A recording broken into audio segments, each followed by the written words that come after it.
Hello everyone, welcome to this video, a very important video in terms of understanding the evolution of deception technology. What is deception technology? What is honeypot? What is honeynet?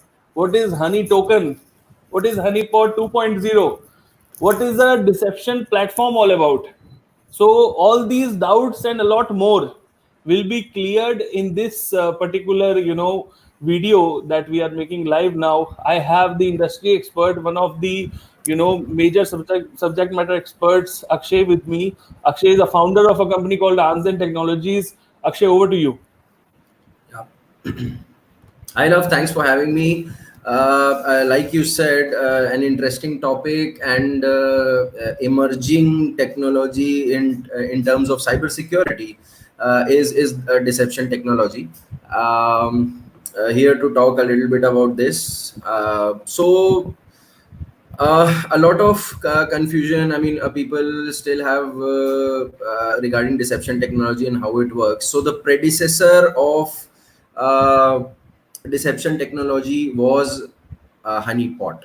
So to discuss a little bit about honeypot. So basically, what honeypot is like it's a system that poses like a natural legitimate machine or system or a server, and it is deployed it used to be deployed on a network to lure or distract an attacker. So what attackers do is, so first we have to understand what is the attacker point of view, or how an attacker or a hacker or a cracker is affects or impacts any network or organizational network. So typically attackers would use techniques like sniffing. They would use techniques like spoofing, port scanning. They will try to conduct brute forcing attacks. They would try to conduct DOS or DDoS attacks against servers. So no matter how much protection you have, attackers continuously try to break into a system. So this is why honeypot came into being, is so that it's sitting outside, it's facing the internet, and for anybody who's trying to map your network or trying to scan your network, an attacker will find this honeypot. It will look like a legitimate system, and then the attacker goes in, and when he's inside the network, he's accessing the resources. You can monitor what activities he's doing. So at a very basic level, this is what honeypot was, So and this was honeypot can be anything. It can be a web server on a DMZ, network. It can be anything, yeah. right? Yes. So usually it used to be web servers, but you could also make a file server out of it. That just depends on. So you're basically creating a fake server, a fake service for, if I can say as an example. And what you're doing is you're luring or deceiving the attacker into thinking that they're on a legitimate system. But Akshay, why would an organization do that in order to, want the attackers to actually attack their network? Why would someone like to do that? Yeah, so it's a proactive approach, Love. So what the idea here is that I understand that an attacker will keep trying to attack me. I can't stop him. I can just delay him. I can just distract him while he's struggling, and I can then prepare myself for something like this. So it's a for example, why would you create any kind of a trap? Is so that then okay, there is a person who's actively trying to now hack my machine, hack my server, and then you can perform multiple actions against the attacker. You can then block his IP address. You can then strengthen your infrastructure, and so from a honeypot, I'm digressing. So honeypot's basic purpose was that. Now honeynet in itself is like a network of honeypots. So they were very basic in their implementation, and it was a good concept, and deception technology has evolved from that. So it's built on the platform, on the concept of a honeypot, but it goes beyond just basic honeypot characteristics or features, and it takes deception to another level. It has concepts of decoys or lures. So what essentially we are saying is, instead of just having a server, we have in place network based, file based, database based decoys are simply files, servers, or simple files for that matter, which are present at different parts of your network, at different places of scattered throughout the network, and they are waiting for somebody to try to access it. And as soon as I access that file, I edit that file, I modify a file, real-time update comes to the information security team. So this is how this deception technology is basically based on this. In 98, actually, honeypot was used, and we are sitting at 2019. We are talking about distributed deception technology as well, wherein it's not just one endpoint, it's not just one server, it's distributed across the network at several places. And the ultimate goal, what is the goal of deception, is basically to make decoy assets. So when you as an attack, this is like I said, it's a proactive approach. So instead of me waiting for you to attack and then taking some action against it, what I am saying is I'm creating some decoy assets, I'm creating decoy files, I'm creating decoy servers, which will look, and the operating system. So I'll go in deep in this. So even deception technology has two parts. Like you could say that there is a low interaction deception, and then there's a high interaction deception. So low interaction meaning that a basic infrastructure that you've set up, like a basic server with operating system and couple of things here and there.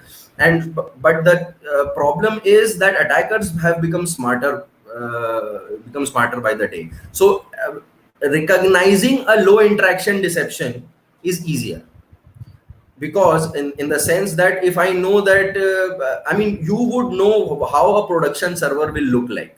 It will have volumes of data, it will have files, right? So and huge so if amount I'm of data able transfer. to, yes, exactly. So if I'm able to differentiate, if I'm able to find out that this is a decoy, then I'm not going to waste my time over there. So a high interaction decoy will have fake service accounts, fake admin privileges. They will have volumes of data. So it will simulate a real server. It will simulate a real. So it will have real accounts as well, like fake credentials, which gives you a sense that you've actually compromised something. So, and as soon as you access a decoy, as soon as you hit that server, even if you're trying to sniff, sorry, I keep saying sniff, even if you're trying to port scan, if you're trying to do a port scanning, the decoy in itself will recognize it and it will give real-time updates. So can I call it a decoy network then? Because I have heard this term decoy network a lot of times. Yeah, decoy technology. It's also called decoy technology. It's called decoy network. So I mean, reusable terms. Essentially, deception technology is just one way of saying it. Right. And the great utility for this, Love, is that the alerts that you get from the decoys or from your deception technology solution are actually consumed by your are then forwarded to your incident response or your SOC team. So it serves the purpose of providing alerts and updates to the incident response and the SOC team for monitoring and improving their security operations. So that's a great value that deception technology provides.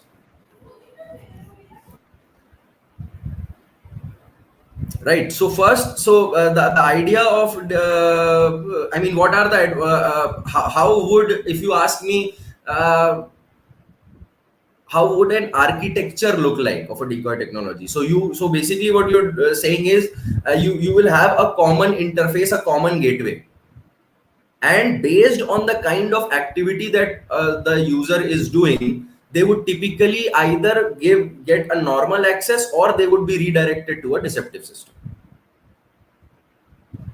So there is no reason for a normal or a legitimate user to do port enumeration, to try to do an automated scanning, because by law we are not even allowed to do port scanning on any server without their permission, even as an individual, even if we are doing it for educational purposes, because that's considered illegal. That's an unlawful activity. It comes under a cyber crime.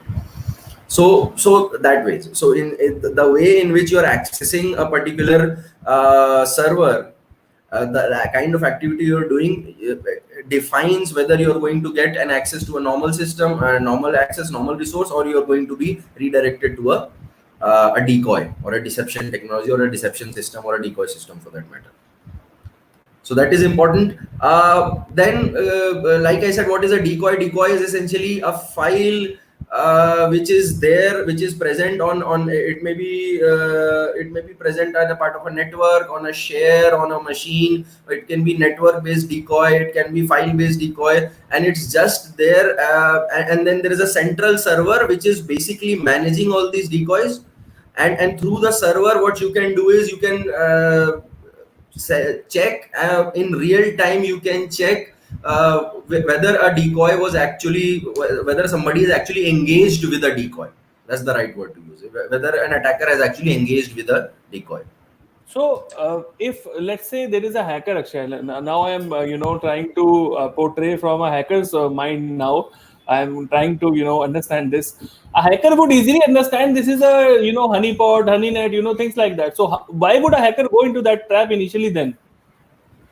Because So as you said, this is a very old method of trapping people. Honeypots are easier to spot. Deception technology has become really smart. So it will almost look like a real. It's actual real operating system that is installed. Real resource, machinery, logs, events that are being generated inside that server.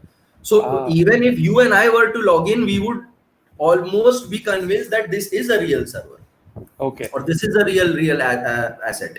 And they are placed very the strategically. Yes, the key love here is that you have if you just put it out there, then somebody will be like, oh no, you put it behind a firewall, you show that there is a protection mechanism in place. Right. The person will have to break into that machine as well. It's not going to be very easy, but it for you, it has the utility is early detection. So the key concept, the key takeaway here is that we talk about 0-day attacks. Yeah. And there was always a question: how do you prevent a 0-day attack? Because a 0-day attack is an attack which I don't know about. Absolutely. So any active threat, any 0-day attack can then be detected early on using technologies like deception technology. So this is a practical use case. Yes. And in fact, deception technologies now use AI and machine learning. They have advanced to such a level that they use AI and machine learning to understand attacker behavior and give you better inputs to strengthen your network infrastructure security. So they will predict, they will tell you what are the files that attackers are most looking for, what are the trends, what are the types of attacks that are happening a lot, and the learnings that you get from deception technology, you implement it on your real infrastructure. Very true. So that's a great thing, that if I know that on my server people are trying to exploit FTP a lot, or people are trying to brute force RDP, then what I'll do is I'll probably strengthen my RDP. I'll disable RDP at wherever it's not required. So I'm now making changes, and I'm learning and I'm improving my security posture. So So that in is, this case, yeah. Akshay, so in this case, I will try to replicate the current infrastructure that I have in my production similarly to what I am trying to, use for this deception technology, right? Yeah, yes, exactly. So decoy networks are, even there are decoy networks. You will have network nodes. They will be like a form a network of machines which are residing. So it will, or for you as an outsider, it will almost look like the real thing. Right, right, But it's only the information security team that knows which ones are the fakes and which ones are the real ones. right. So this is to say that, I am proactively ensuring that when we are talking about critical infrastructures, when we are talking about people who really want to take security very seriously, they need to do anything and everything they can to protect their assets. So deception technology comes in there. So this is also one of the technologies that is implemented by mature organizations, because if you're struggling with your basic infosec posture, then deception technology might not be. And if you're and also of for organizations that face hacks a lot, Ah, their team struggle a lot in trying to prevent attackers. So I mean, there is no way. I mean, if there's no way of knowing what might interest an attacker, right? So you, if you know that you already in your firewall logs or in your SIM, you're noticing and you're noting that a lot of attacks are in progress, although you may be stopping them, deception technology might be a good addition to your existing information security stack. yeah. Yes, so that's the whole idea. I mean, it's also one of the advantages is, like I said, the advantage being that there is an early detection. So early on, you are able to detect if any kind of a hack or an attack is in progress. So from the deception itself, so you can't monitor each and every server. I mean, you obviously have SIM in place, you have all technologies and solutions. But if you put your decoy in front, then early on at a beginning level itself, you will be able to detect if somebody is trying to, if there is a breach in progress, if you may. Then you could it reduces your false positives. It helps you fine tune your information security program, or strengthen your identify your key weaknesses or trends of attacks that are happening, so you can do better prediction. Then these it empowers your blue team. It empowers your blue team because the alerts that you get from decoys, I mean, as incident responders, when we do consulting for our clients, uh, the alerts that come in are not just from an SIM solution.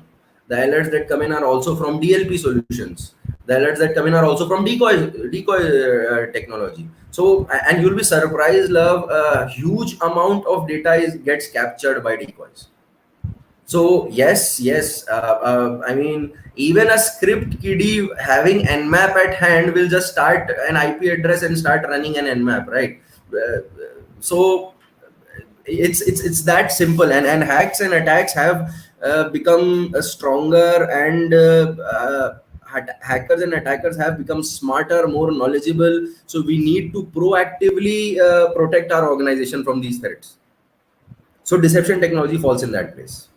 So Akshay, why would let's say you were mentioning something about this, a company or an organization who is already struggling with their security posture or have not even implemented ISMS and basic security prevention things and safeguards and controls, they wouldn't do this, right?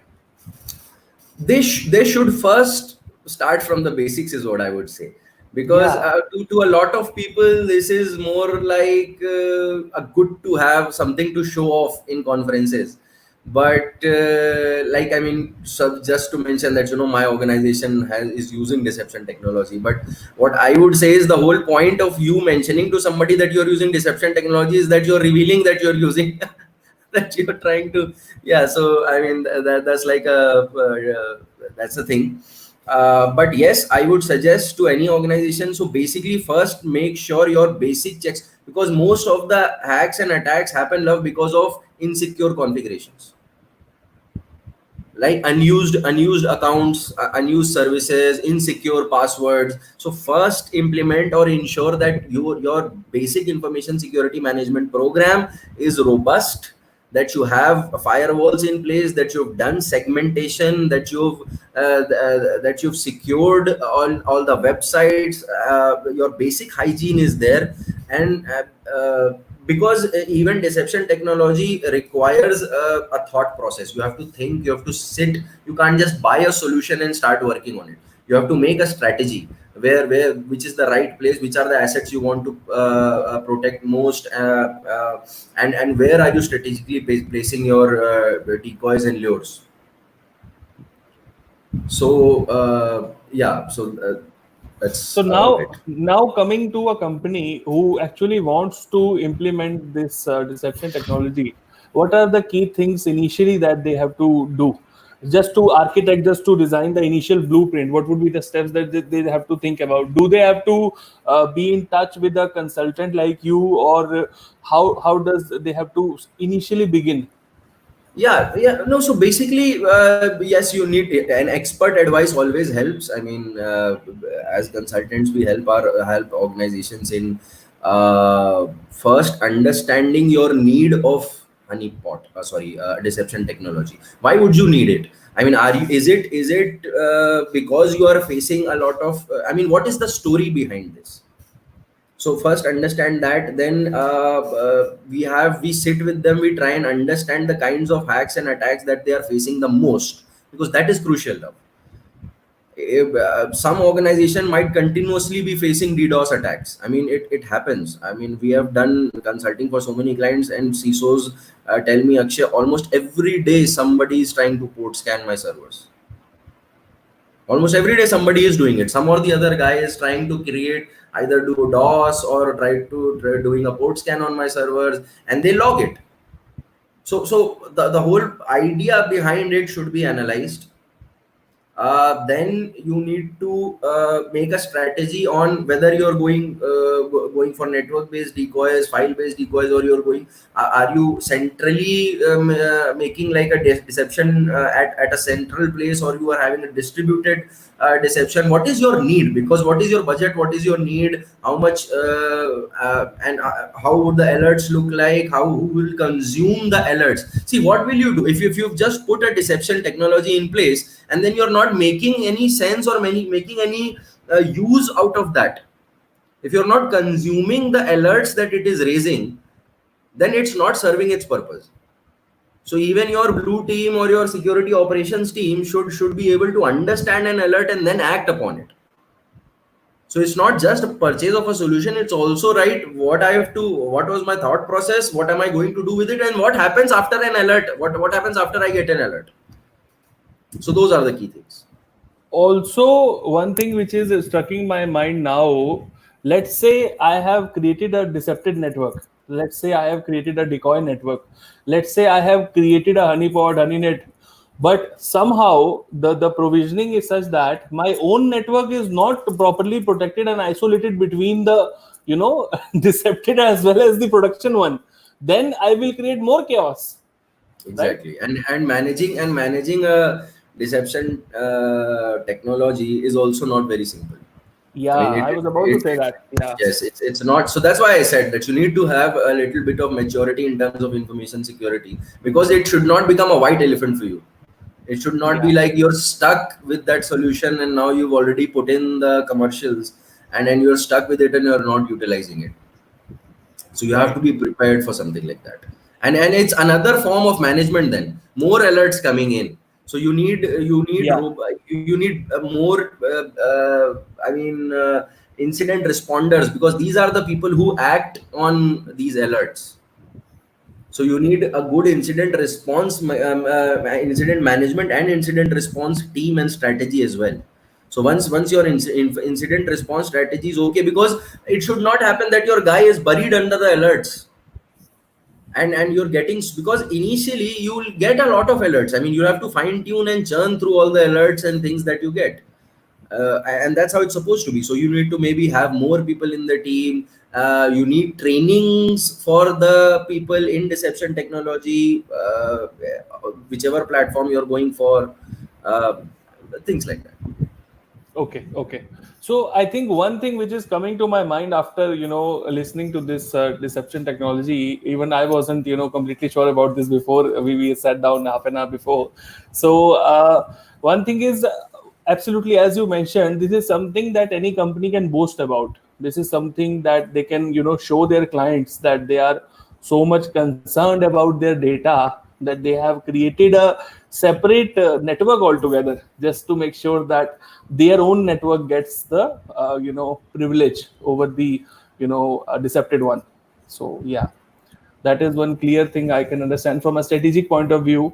And of course, I think big financial institutions, big banks would have these kind of things in place because these are the main targeted audience, I would say, who would be getting such kind of attacks on a day-to-day basis, especially online thefts and things like that. So yeah, Yeah, yes, absolutely. you're right. Right. So a lot of questions now, a lot of appreciations. I'll start with the appreciations first because I think that's the first thing here. Amir Kazim has mentioned, Akshay, you are sharing and you're sharing scenarios and your experience which cannot be learned from any book. So he's saying thank you so much, Akshay. So Appreciate really it. appreciate it. Thanks. Yeah, yeah. Thank you, Amir. Thank you for the comment. After that, we have our own brother, our own cheerleader. I would say Shivkant is there. So Shivkant is a huge shout out to Shivkant. Thank you, Shivkant, for being there. So he's asking now, firewall also blocks the web content and IPS also blocks the web content. So what is the main core difference between a firewall and IPS? So IPS is more towards and is more so firewall would typically only be rule based. So firewall is just taking an action of deny or allow. Prevention IPS actually goes ahead and could detect complicated attacks as well. So firewall is just a rule based, you could say, filter, which is just saying that allow this traffic, disallow this traffic. And an intrusion prevention system or IDS IPS, actually both capabilities, is like detection and prevention of a complicated attack. That could be a pass the hash, that could be elevation privilege escalation attack, that could be any exploitation that is happening. So those types of attacks based on patterns or anomalies, IDS and IPS work and prevent it.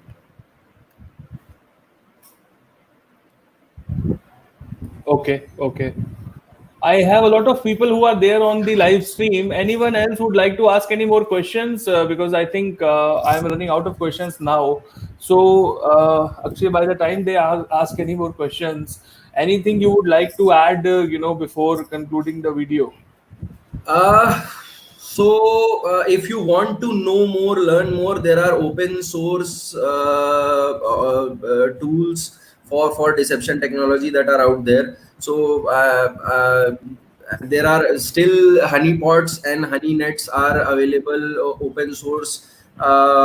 Snare, Tanner being one of them, Dione being one of them. So go ahead, Google it, and you can install it. You can create labs. You can create, test it out, see it in live action. Maybe you want to pitch this in your company, this idea. Maybe you want to get this implemented. If you feel this is right for you, make a lab setup, make a use case out of it, showcase it to your seniors, and who knows? I mean, you might become the next security champion in your company. Yeah, and anyone who wants to have a professional engagement in terms of actually implementing the deception technology, the description has the link of Akshay's company, so you can actually get in touch with the contact details and the email addresses which are mentioned there in the description of this video. And thank you so much for all the people who have tuned in, and you have been there in the complete live stream. However, it was a small stream today, but the kind of value that we are trying to give out is huge because some people have a lot of confusion around these terms. Most of the people don't even know what is honeypot, what is honeynet, what is deception technology. So things like that will come more clear if you watch this video a couple of times. Don't think that even watching a video single time will help. Some people think that I watched this video once, it should be, clear in my mind. No. So you cannot build a muscle just by doing a single push-up. Just think like that. You have to do a lot of push-ups in order to build this muscle. Okay. So it takes a lot of time and effort. You have to rewatch these videos. You have to, understand what we are trying to say here. Akshay is a subject matter expert. He knows what he's saying. So the words that he's using, the kind of analogies he's giving out, just try to understand them. Watching this video for once will not help. I'm again repeating that you have to watch them multiple times and try to understand what is being said, what is being delivered out here. Okay. And also at the same time, if you have any questions, feel free to mention in the comment section. We will try to cover up in the next follow-up session, wherever we have whatever we have. So Lalit Shekhawat is there. By the time we were speaking, he is asking, can we check SOA document before moving to cloud? Can we check SOA, statement of applicability document, before moving to cloud? I'm not sure I totally understand I'm the also question. not sure about this question, how he's trying to. Lalit, could you please provide some more details so that we can, try to understand what you're trying to say here?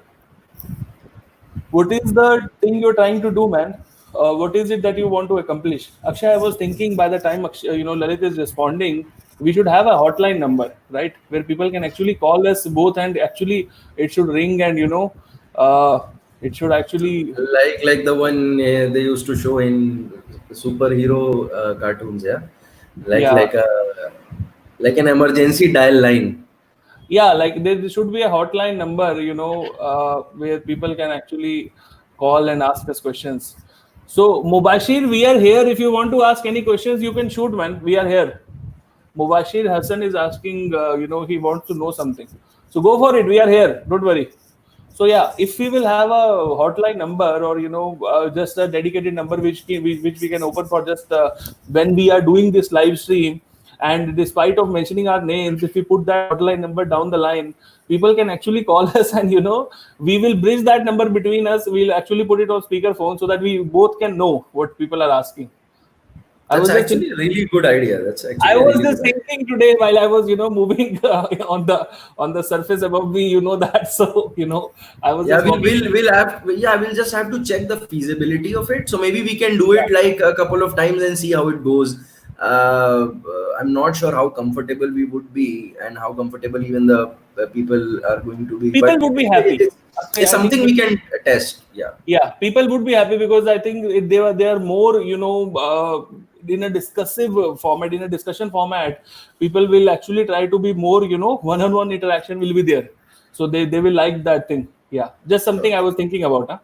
Huh? So Lalit Shekhawat has turned back. He is now asking, which document should we check before moving to specific cloud service provider from a security standpoint?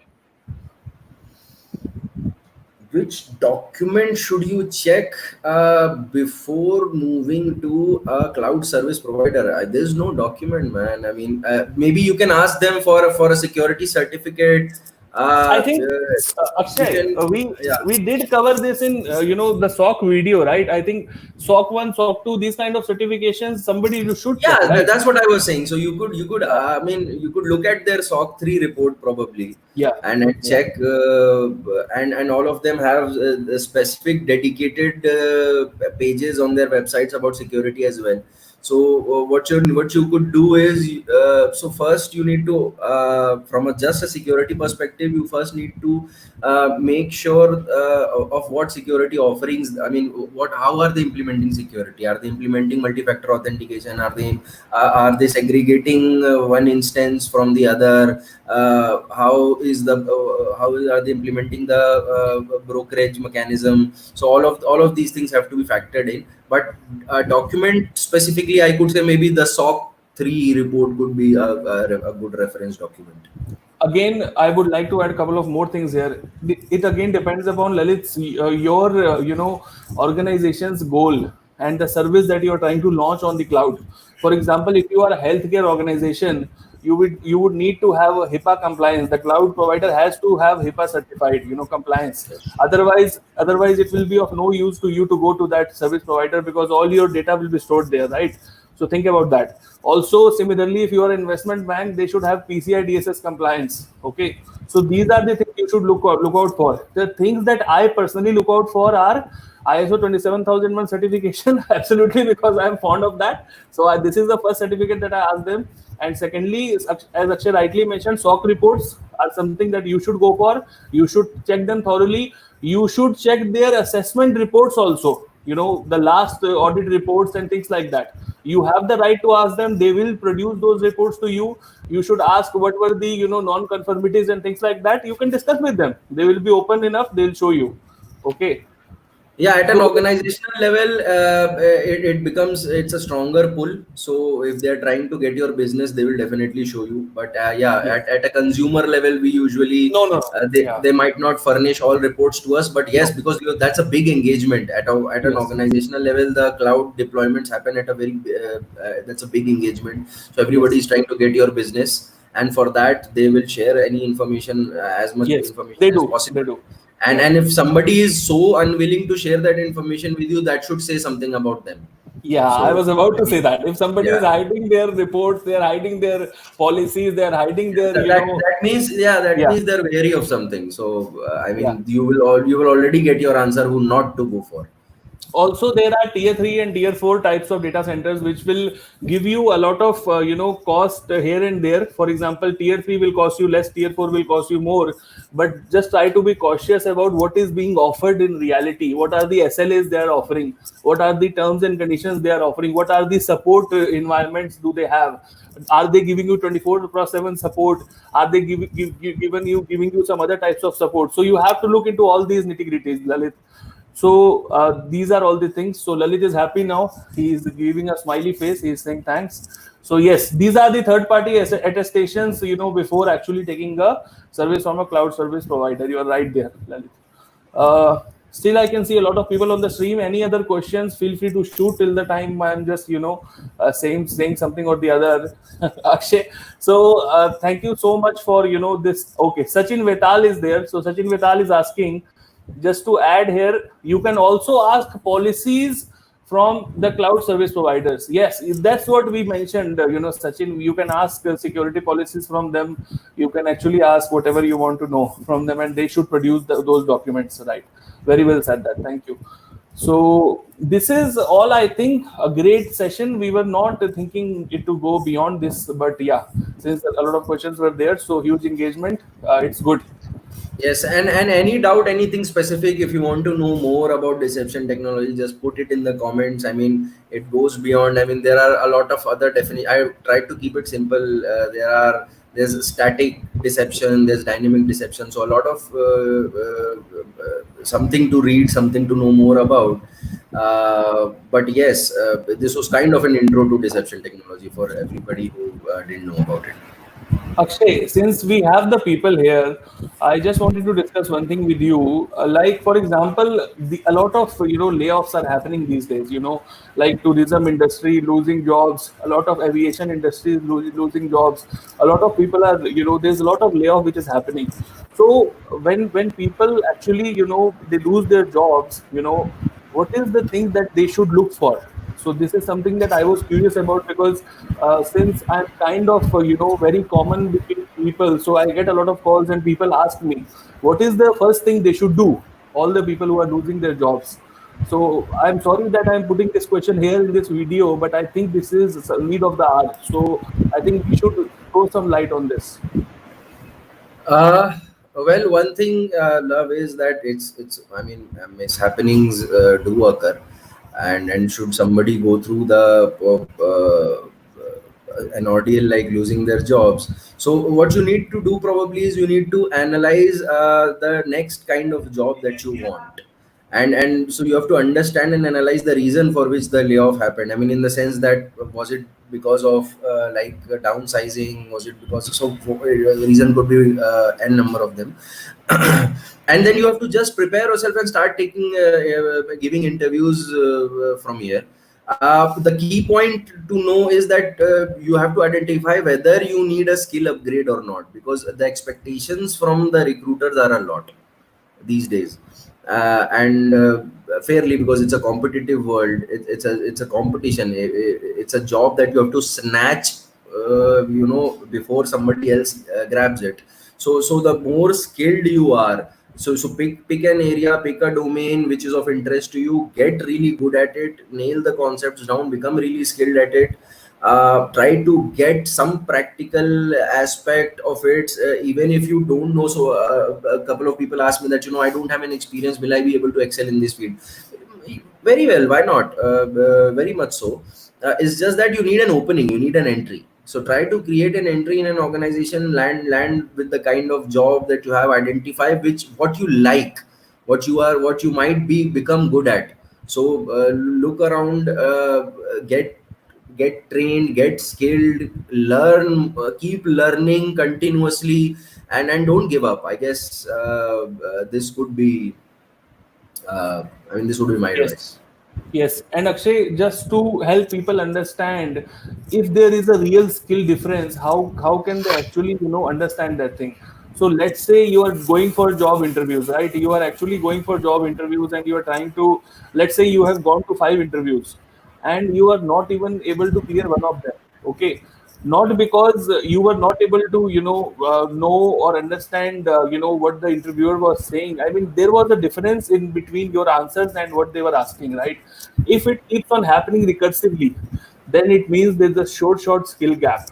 Okay, that's what Akshay rightly mentioned. So if you keep on running yourself across those scenarios, it's time to think again. Okay, whether you are hitting yourself against a wall or not, because you are preparing a lot, you have a past experience. But let me clear one thing here: your experience is constrained to your organization in which you were working.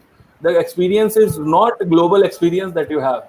You were not working in a consulting firm, you were working in an organization, and any organization is limited in terms of its exposure to things, in terms of its infrastructure, in terms of its a lot of limitations are there, a lot of constraints are there. Akshay being a consultant, Akshay, I believe you would also not be able to 100% completely spread your arms across each and everything which is there in information security, right? That's So you, true. That's true. yeah. So I mean, just think about it from an organizational standpoint. It's very tough, So try to understand that this is not something that is your fault, but this is how it is designed. This is how the structure is. Okay. So if you actually want to upgrade your skills, just go for it and think about some trainings, plan some trainings. If you want to, know about that, maybe get in touch with Akshay. He'll guide you better. Okay, because he knows that. So Amir Kazim is here. Okay, he's asking, are we planning any sessions for PAM or IAM? Privilege access management, identity and access management. Yeah, we can do that. Why not? Yeah, I It's a mean, good topic. yeah, yeah, good, We cool. could discuss, probably in upcoming sometime. We could throw some light on identity and access management. Right, absolutely. Cool. Akshay, thank you so much for your time. I think, thank you so much. It's the weekend. I would not take a lot of time with you, and really appreciate you coming along and answering all these questions. Thank you so much for your time. Thank you. Thank you, everyone, Thanks. for joining. Thank you. Bye bye. Bye bye.